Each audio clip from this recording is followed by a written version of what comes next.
Triptych by Marvin Thompson. This poem was written as a response to a plaque in Brecon, South Wales that honours a slave trader.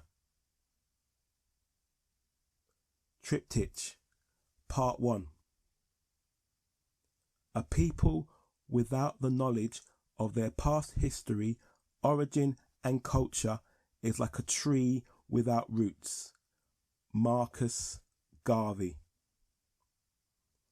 Dear Brecon Town Council, a mouth drying to mud, tightening lungs and eyes on the edge of tears. That was the reaction of my black British body when, on this windlash of a lockdown morning, I read who you class as a role model for my Welsh mixed-race children. In 2010, during Black History Month no less, a blue plaque was unveiled in Brecon, honouring the life of a Welsh seafarer, Captain Thomas Phillips, a man who grew rich from selling slaves, humans like me, my parents, my brothers. Maybe I should show this slaver more understanding.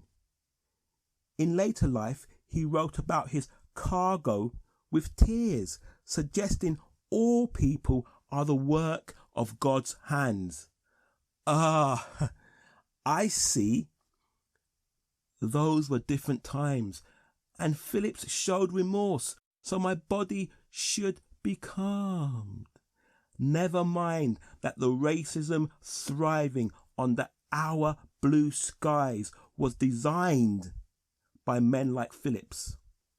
Tell me, should I also read the captain's voyage journal to my children and teach them they are indeed pickaninnies with watermelon smiles, children whose ancestors have no place in history and have no name except slave or nigger, and owe all to Wilberforce?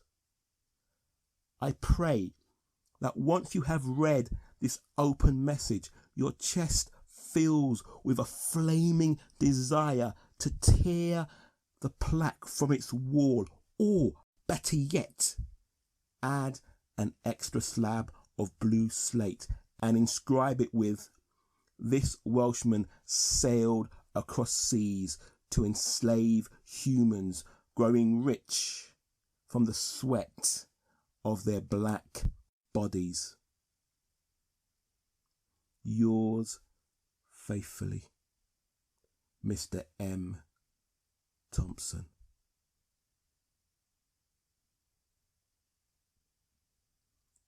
Part 2.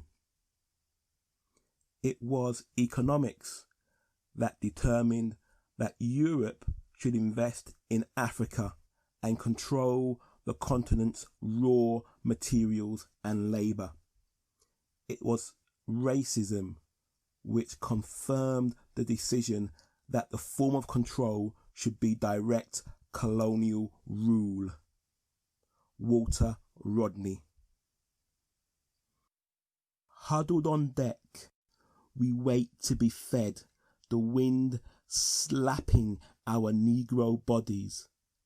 On our Guinea coast, I saw men I've known since we were children leap overboard before the shackles cut our wrists.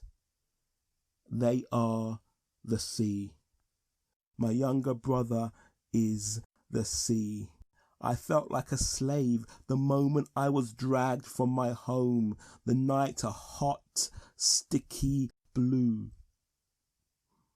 My brother always told me I spent too much time reading the stars or discussing the missionaries' Christ. My tears are too late. A bowl of cold porridge rests in my palms. I'm a teardrop not an ocean. The waves are darkening, the sky is darkening, and the body of the ship is swaying. I trace my finger over my chest's H, the red wound from the branding iron, now a white scar. That's a story for children, my brother laughed when I told him I'd dreamt Christ.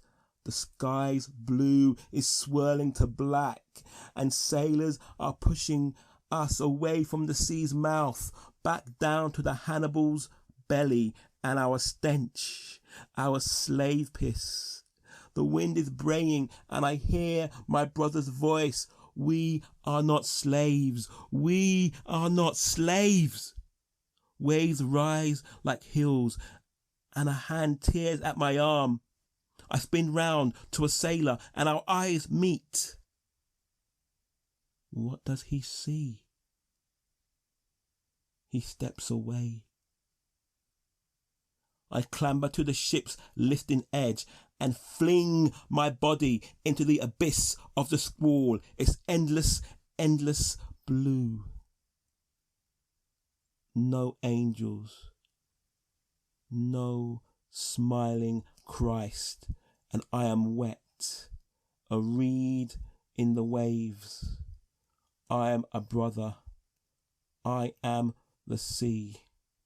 I am a cradled child.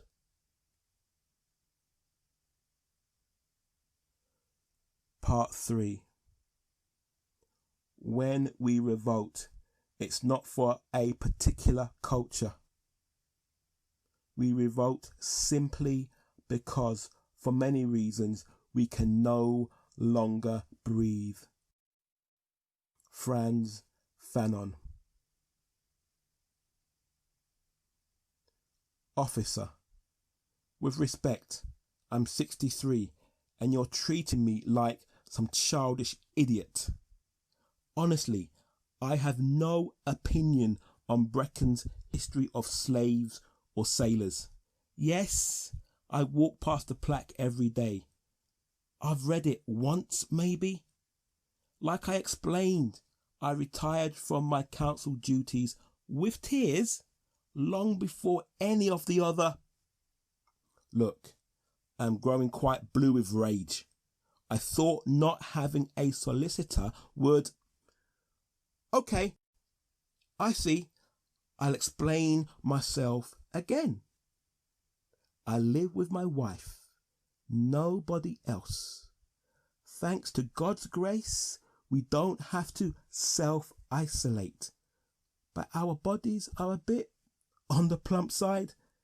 As such, we do a lot of walking. We're like kids enjoying the freedom of working from home. All I could see when I woke that night was my wife. Her eyes were as wide as a whipped slave's, and... Sorry, that wasn't... Anyway, she was holding my blue tool bag. "You'll need this," she said. "I better get ready," I replied.